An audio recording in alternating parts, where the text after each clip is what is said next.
Breaking news చూస్తున్నాం. అయోధ్య ఆలయంలో భద్రతా సిబ్బందిని అప్రమత్తం చేసిన ఘటన చోటు చేసుకుంది. అహ్మద్ షేక్ అనే వ్యక్తి అయోధ్య ఆలయంలోకి చొరపడినట్లు అధికారులు గుర్తించారు. ఆలయ ప్రాంగణంలో నమాజ్ చదవడానికి ప్రయత్నించాడన్న సమాచారంతో వెంటనే భద్రతా సిబ్బంది జోక్యం చేసుకున్నారు. అప్రమత్తమైన పోలీసులు అహ్మద్ షేక్ ను అదుపులోకి తీసుకుని అరెస్ట్ చేశారు. ఈ ఘటనతో అయోధ్య ఆలయ భద్రతపై అధికారులు మరింత కట్టుదిట్టమైన చర్యలు చేపట్టారు. పూర్తి వివరాలపై పోలీసులు దర్యాప్తు కొనసాగిస్తున్నారు. అహ్మద్ షేక్ జమ్మూకు చెందిన వ్యక్తిగా అనుమానిస్తున్నారు. రాజధాని అమరావతిపై మరోసారి రచ్చ మొదలైంది. వైసీపీ అధినేత మాజీ సీఎం వైఎస్ జగన్ రాజధాని నిర్మాణ విషయంలో చేసిన వ్యాఖ్యలు, వాటికి కూటమి మంత్రులు నేతలు కౌంటర్ ఇవ్వడంతో హాట్ టాపిక్ గా మారిపోయింది. మరోవైపు వైఎస్ జగన్ వ్యాఖ్యలపై కౌంటర్ అటాక్ దిగారు సీఎం నారా చంద్రబాబు నాయుడు. టీడీపీ ప్రధాన కార్యాలయంలో మీడియా చిట్ చాట్ లో ఆయన మాట్లాడుతూ నదీ గర్భంకు నదీ పరివాహక ప్రాంతానికి మధ్య ఉన్న తేడా కూడా వైసీపీ అధినేత వైఎస్ జగన్మోహన్ రెడ్డికి తెలియదని చంద్రబాబు నాయుడు విమర్శించారు.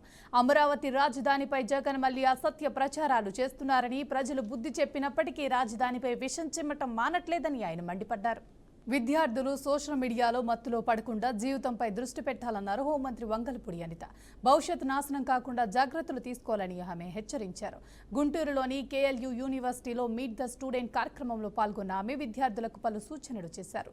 విద్యార్థుల భద్రత, భవిష్యత్, మాదక ద్రవ్యాల నివారణ, మహిళల రక్షణ అంశాలపై మంత్రి సందేశాలిచ్చారు.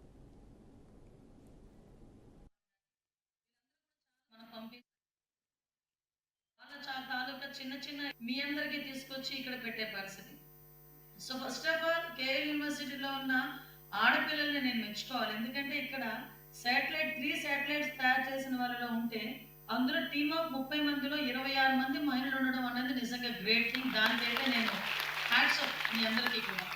ఏం కావాలంటే అది మనం పంపించాలి అనే ఉద్దేశంతో వాళ్ళ తాలూకా చిన్న చిన్న మీ అందరికీ తీసుకొచ్చి ఇక్కడ పెట్టే పరిస్థితి. So first of all KL యూనివర్సిటీలో